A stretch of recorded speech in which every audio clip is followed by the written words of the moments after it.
big ugly fuck. It's showtime.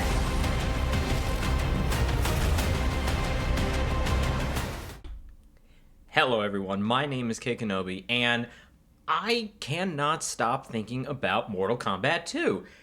Which, makes sense because it just came out last Friday, and I did see it Saturday, and I've already put out a review about it. I love it. It was super exciting.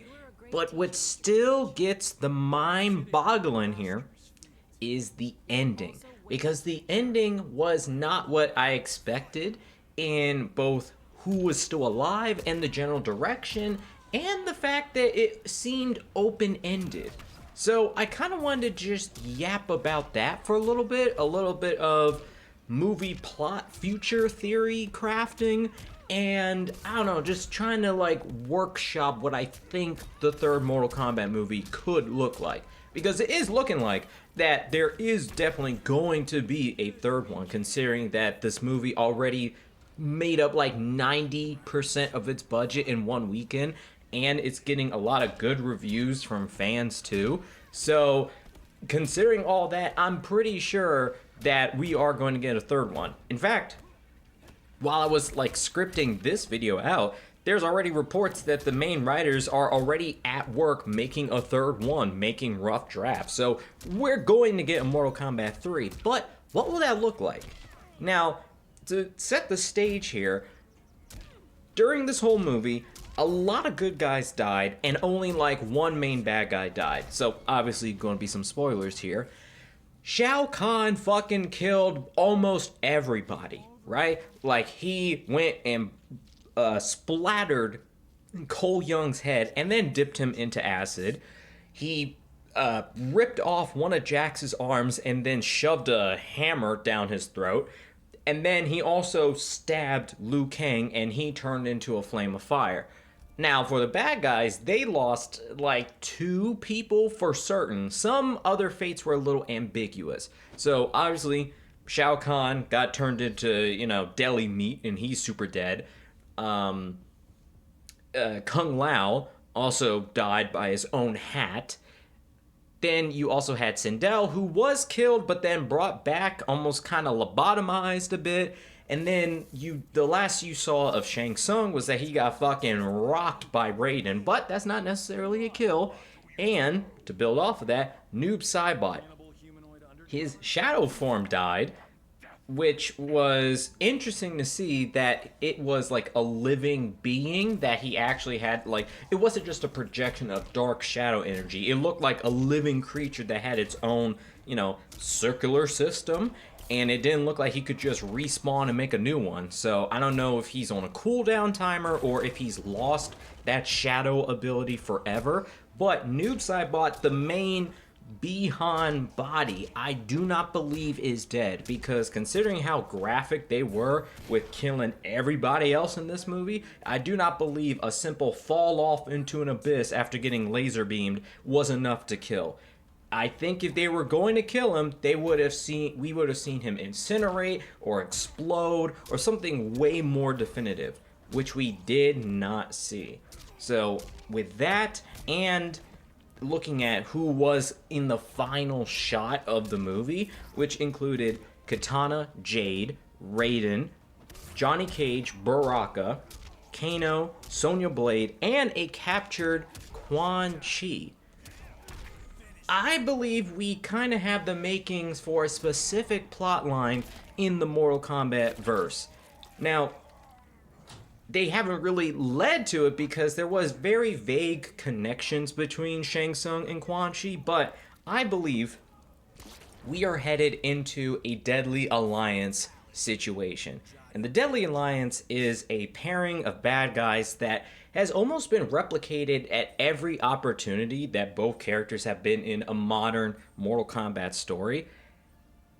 And for good reason. We all love the Deadly Alliance. It's 2 snaky, magical assholes that fuck over everybody and sometimes themselves, but they're just a great combo. I don't know why, but they are. And I think this combo, if they were given the spotlight as the main villains in the third movie, would work pretty well. Now, why I'm kind of like not full certain on it is because of exactly how the movie ended. Of all the good guys who are still alive going off into the, into the foreground with the hero shot with Raiden leading them with the express goal, and I believe the quote is, "Let's go get our friends back." So they have Quan Chi, and they know for certain that he can resurrect people, right? It was impressively shown that he could resurrect people in two different ways. One of them as revenants, where he takes the body, does a whole bunch of mumbo jumbo, and there's candles all over the place. Spooky, they come back grayscaled, zombie, basically mind controlled and ferocious. And then he kind of has like the dollar store half-assed one where he just brings someone back, but there's like no side effects. Like Kano came back, granted he's missing an eye, but like that was even something that Quan Chi was able to just cook up in like 30 seconds in the microwave and give him a new eye that had the same exact superpower. So Quan Chi is a really good resurrector. I don't know if it's something where there's only a few limits of it or it takes a while, but seemingly on the surface it seems like a good ending of it. Even though we lost a lot of good guys, apparently resurrection's snap crackle and it's done. So it seems almost too good to be true, and I do think it is, because on one hand, Cole Young, well, he straight up doesn't have a body, so you could not bring him back as a revenant, and you really cannot bring him back as a normal person because he ain't got no head and he ain't got no body, so he is super turbo ultra dead. Now, there is possible ways that you could bring him back.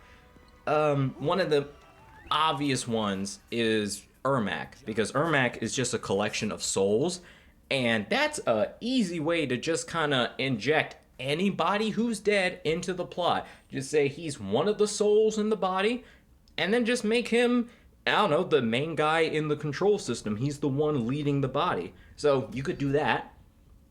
You could also have him resurrected as Kenshi, but I don't know how you do that. Maybe it's something like, since there's fucking nothing left, we had to scrap some stuff together.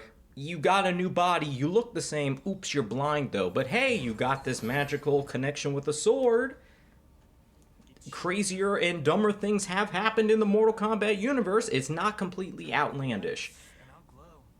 You could also, like, I did see someone who, like, threw out an idea of, like, hey, what if we bring him back as the Scorpion? Because I don't know if I really like a Scorpion whose secret or real identity is Cole Young, but he does have connection to, Hanzo Hasashi. That is a definitive thing in the plot, is that his lineage traces back to Scorpion. So, could happen. It would kind of almost be like a MK1 Kuai Liang Scorpion situation of making Scorpion a title. Because Hanzo in this universe has almost no reason to come back, because he killed Sub-Zero and then he seemingly killed Bi-Han. Now again, if they just say, oh, Bi-Han's actually still alive, I guess you could wrangle Hanzo back in, but I do think it would be interesting if they built off of the Hanzo lineage and made him maybe the second Scorpion. I don't know. But even then, I feel like you're putting him back in the spotlight. It feels like something where you could have a bunch of people who are okay with it, and then a bunch of diehard people being like, oh, here we fucking go again. I don't know. There's a lot of ways. I also did see someone say, like, make him Takeda, but, like, Takeda his own character, too. And then you're getting MKX stuff, and you're getting the combat kids. I feel like you either need to make Cole Young his own thing, or you need to just say, oops, hey, no body, no resurrection. Sorry, wife and kid, you ain't got nothing to bury. Oops. I don't know, it's harsh, but I think that's kind of what we're looking at.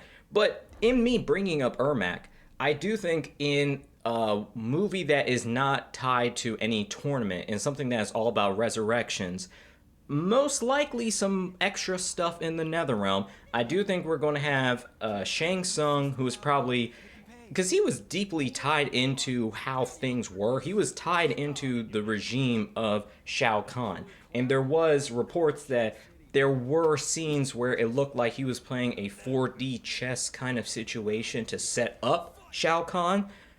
And what did make it into the final draft of the movie was a scene of Shang Tsung sitting at the throne, really feeling the cushions, thinking, what if I was in charge? So I do think that kind of would lead to a situation where Shang Tsung is not happy with Katana on the throne and everyone being all peaceful and happy and shit. I think he will really want to fuck shit up, and the easiest way to do it is to tag team with Quan Chi. Now, with Quan Chi being in the spotlight more so than what he was in this movie, I would consider, or I think it wouldn't be too much of a jump to think that some other characters would kind of be tagged along or referenced. The director, writers did talk about Shinnok, mentioning Shinnok's amulet, which, mind you, was a big plot point in this movie and was broken. So we have a broken Shinnok's amulet, and what they were saying is that they wanted to do Shinnok, but they wanted to not just cram him in, they wanted to give him his, his due spotlight, because he is one of the major big bads. So I think something that you could see in a Mortal Kombat 3 movie is Shang Tsung teaming up with Quan Chi. They're fucking up with the bad guys. They're fucking up the good guys, and they're probably doing that by messing up some resurrections. Maybe they make an Ermac as a weapon to destroy the good guys, and that's something that happens repeatedly in Mortal Kombat stories, Ermac being like a magical WMD. You could also have Quan Chi's assistant, Devora, come in as because every Mortal Kombat movie needs a jobber monster character, and I think Devora would be pretty good. And I'm saying Devora because even though I know she's connected to MKX, which is all that alt universe 20-year time jump, we're not gonna do that. At least I think that would be so outrageous if we did a 20-year time jump, right? So instead, I think Devora is just a minion of Quan Chi trying to work to get Shinnok free. Because that's another thing too. Shinnok, at least in Mortal Kombat X, was locked in Shinnok's amulet. But now in the movies, it was used as a weapon and it broke. And it took a lot to break it, right? It took Kano's laser. It took Jade's whatever the hell green energy, Scorpion's hell breath, and then Johnny Cage's kick on top of it all. So I could easily see a situation where, yay, we won, we beat Shao Kahn, oh shit, we just broke the only thing keeping Satan in chains. So I could see a Deadly Alliance Shinnok situation, and honestly from then, you can kind of keep going, because when you get Shinnok, then you can get a Netherrealm, a deeper look at Netherrealm. You could get a Netherrealm invasion of Earth. So this could be more MKX. And then, that's Mortal Kombat 4 possibly. And then once Shinnok is dead or defeated, you could get a corrupted Raiden. And then you could get into more cosmic level stuff like Kronika. Because, Kronika's Shinnok's mom, and she tends to lose her shit when he dies. So I don't know. I think because they already he mentioned 4, 5, and 6. I'm talking about the I think it was the director that was interviewed recently. Mortal Kombat 4, 5, and 6. He was already talking of it's a possibility. So this could easily be an expanding franchise. And I think if we go along this line of Mortal Kombat 1, the main villain was Sub-Zero, so kind of low stakes. It was before the tournament. Then we jumped to Shao Kahn, which admittedly was a pretty big jump, and having him dead was kind of whoa. And then Mortal Kombat 3 is kind of we're out of the tournament, and now we have the Deadly Alliance and probably some unrest in Earthrealm. And honestly, that could open up the doors of getting characters like Kotal Kahn, Aaron Black, Rain, Tanya. Oh, Tanya would definitely be in, because she works with Shinnok too in Mortal Kombat 4, I think it is. I might be wrong, but I know in one of them, Tanya is very much connected to the bad guy endings when Shinnok is free. She does that thing where she tricks Liu Kang and calls him a dumbass.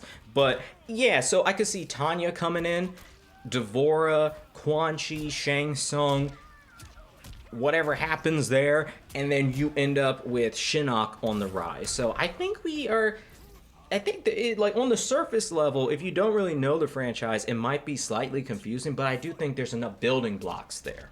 So those are my ideas. I would love to know what y'all think, but that's kind of what I'm seeing here. But yeah, thank you all for being here for my yap session. I think I might make more videos like this. For some reason, during my entire YouTube career, I figured talking to the camera about nerdy shit would have been some difficult thing.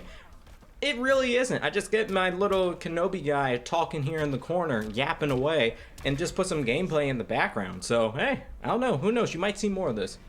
But hey, if you want it, be sure to like, comment, subscribe, and I'll see you next time. Bye-bye.